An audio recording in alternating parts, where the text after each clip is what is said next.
Top of the morning to you. My head hurts. Larry Flowers quit drinking about 8 or 9 years ago. Went to an AA meeting. He invited me. I should have gone.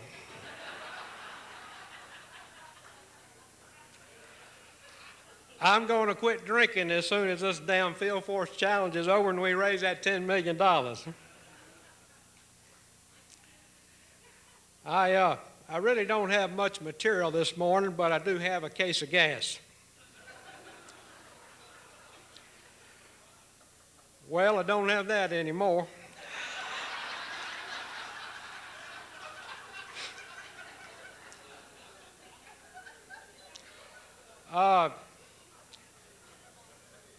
It is nice to see that Perry and Perry are sitting together. I would have hated to have been the son of a bitch who walked in my room last night and told my wife I spent $15,000 on a blanket.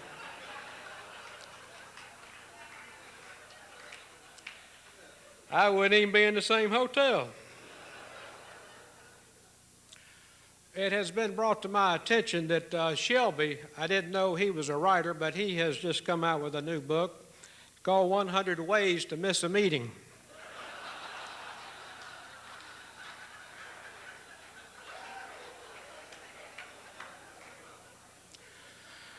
And wouldn't you just love to meet the dumbass that paid $1,100 for this damn thing?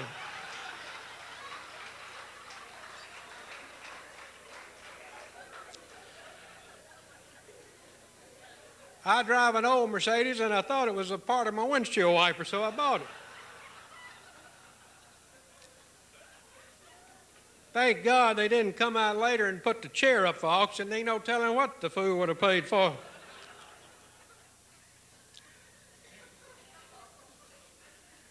Does anybody want it?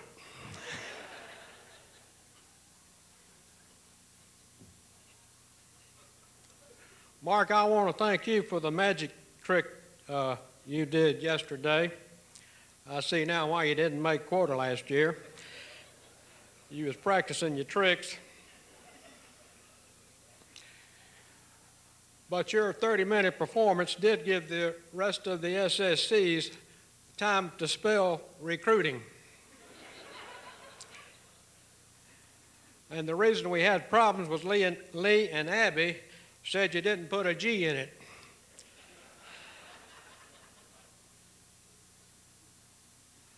And Mark, I tell you, you confused me a little bit. You know, you called 3 people up to the stage and only one of them was a woman. I scratched my head and, you know, if I've got the stadium, I'm going to invite 3 beautiful women out of this room to come to the stage. I can only conclude it's part of your coming out party.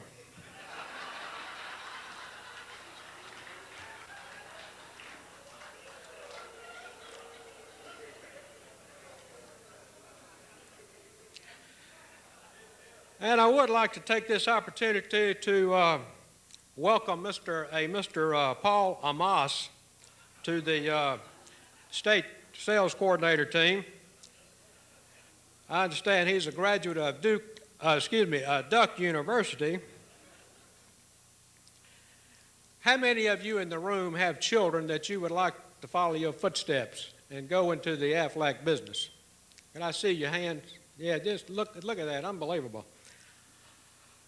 It's taken me 35 years to figure it out, but if you want your kids to get ahead, send them to Duke University and they can start out as an SSC.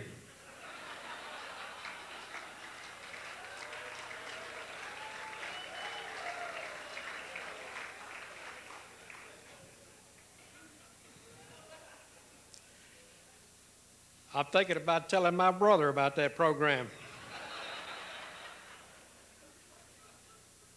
And Ernie Youngblood, would you stand and be recognized? You did a beautiful job last night.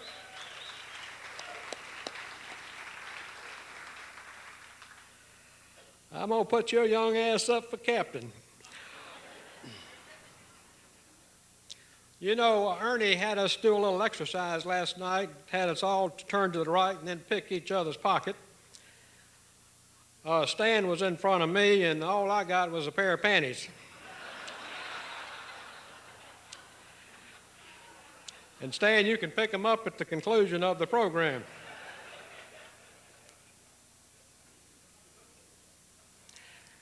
And it saddens me that Joe Kay apparently has fallen on hard times.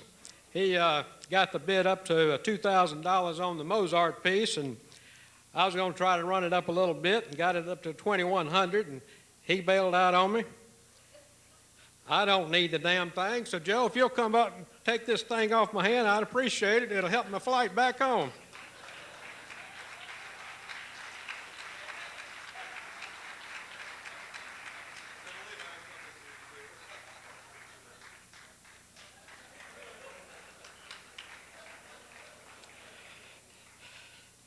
When you're not on quota, you do things like that.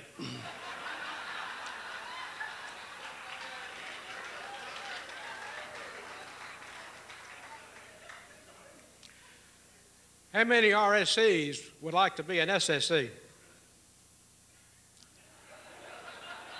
They'll be coming through handing out the applications. And Georgia South RSCs, my policy of kicking ass is still in place. I would introduce them to you if I knew who the hell they were.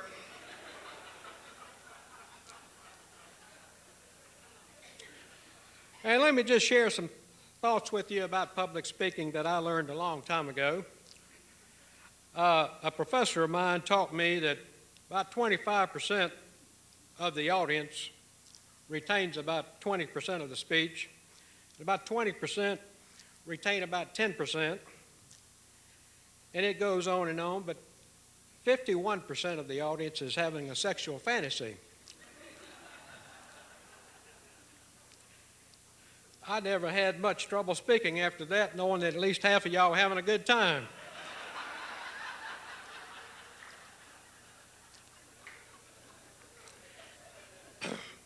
That's why when Joe gets up to talk, I know I can get the whole movie in.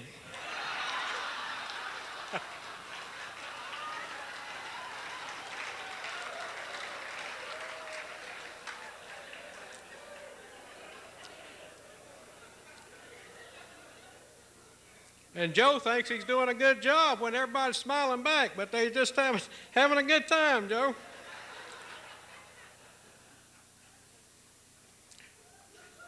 By the way, those Celine Dion tickets were good for the opening night, but we will get them framed for you.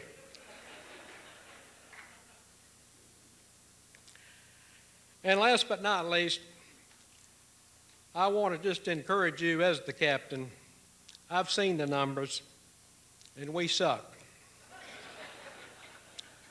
Let's pick it up. All of us heard Mr. Dan Amos. He couldn't have said it any better, and I got the message loud and clear, and I think we all did. So let's go back. It's not important where you are. It's important where you're going. Have a safe trip home, and God bless. Thank you.